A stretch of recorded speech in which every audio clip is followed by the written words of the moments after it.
اللہ تعالیٰ نے اپنے محبوب صلی اللہ علیہ وسلم کو اپنے سامنے بٹھا کر محبوب صلی اللہ علیہ وسلم کے درمیان اور اپنے درمیان تمام پردوں کو ہٹا کر پروردگار عالم نے کہا السلام علیکہ ایھا النبی ورحمۃ اللہ وبرکاتہ۔ ہمیں چاہیے کہ ہم دنیا کے اندر ایسے اعمال کریں کہ کل قیامت والے دن اللہ کے دیدار کے مستحق ہو جائیں۔ اللہ تعالیٰ نے یہ دنیا کی مخلوقات پیدا فرمائی ہے، فرمایا کہ ہر انسان کے اوپر 28 من یعنی 28 ٹن یعنی 280 من ہوا کا وزن ہوتا ہے۔ زمین اور آسمان کے درمیان، زمین سے اوپر 500 کلومیٹر تک یہ ہوا کا وزن برقرار رہتا ہے۔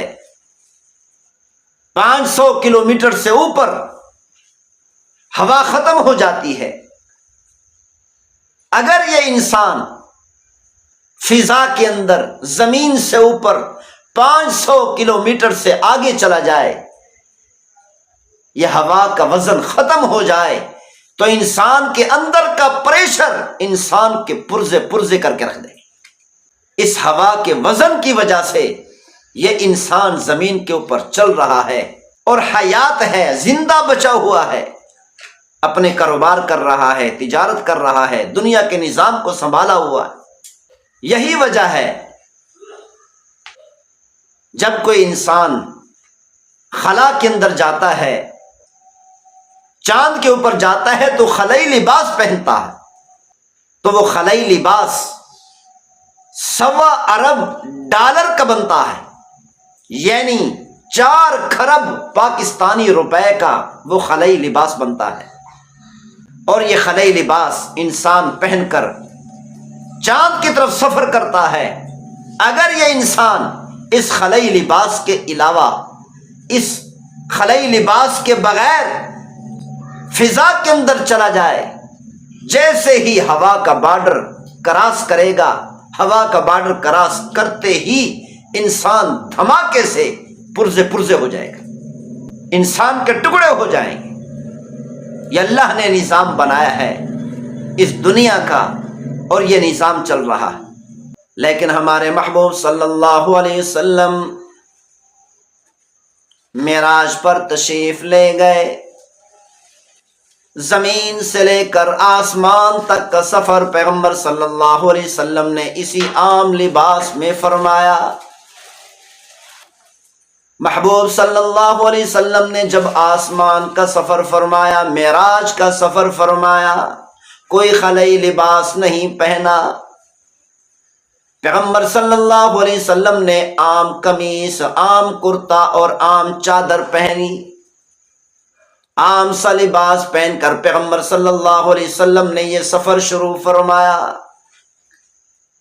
پیغمبر صلی اللہ علیہ وسلم یہ سفر کرتے کرتے پہلے آسمان کو بھی کراس کر گئے، دوسرے آسمان کو بھی کراس کر گئے، تیسرے آسمان سے بھی آگے چلے گئے، چوتھے آسمان، پانچویں، چھٹے، ساتویں آسمان کو بھی کراس کر کے 7ویں آسمان کے اوپر پہنچ گئے۔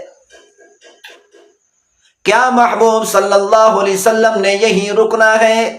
کیا محبوب صلی اللہ علیہ وسلم کے معراج کا سفر 7ویں آسمان تک ہے؟ حضرت جبرائیل علیہ السلام نے عرض کی، یا رسول اللہ، آپ کا سفر 7ویں آسمان تک نہیں بلکہ اس سے بھی آگے چلا جاتا ہے۔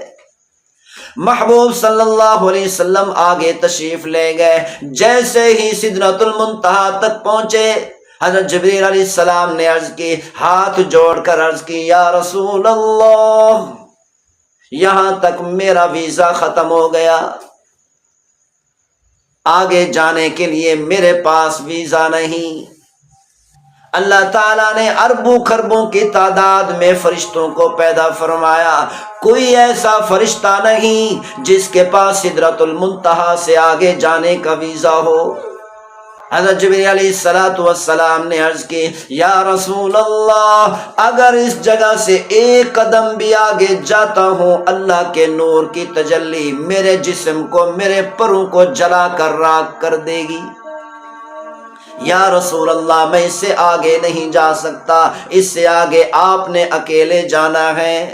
محبوب صلی اللہ علیہ وسلم اس مقام کو بھی کراس کر کے آگے چلے گئے جہاں تک اللہ کے فرشتے اور تمام فرشتوں کا سردار جبریل علیہ السلام بھی نہیں جا سکتا۔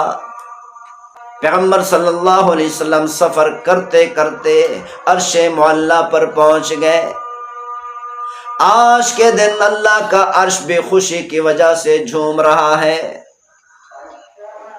کیونکہ اس کو معلوم ہے آج کے دن تمام نبیوں کا نبی، تمام رسولوں کا رسول، دنیا اور آخرت کا بادشاہ، دنیا اور آخرت کا سردار، تمام جنتوں کا سردار، آخر الزمان نبی محمد الرسول اللہ صلی اللہ علیہ وسلم عرش معلیٰ پر تشریف لا رہے ہیں۔ آج کے دن اللہ کا عرش بھی خوشی کی وجہ سے جھوم رہا ہے۔ اللہ تعالیٰ نے اپنے محبوب صلی اللہ علیہ وسلم کو اپنے سامنے بٹھا کر محبوب صلی اللہ علیہ وسلم کے درمیان اور اپنے درمیان تمام پردوں کو ہٹا کر پروردگار عالم نے کہا السلام علیک ایھا النبی ورحمۃ اللہ وبرکاتہ۔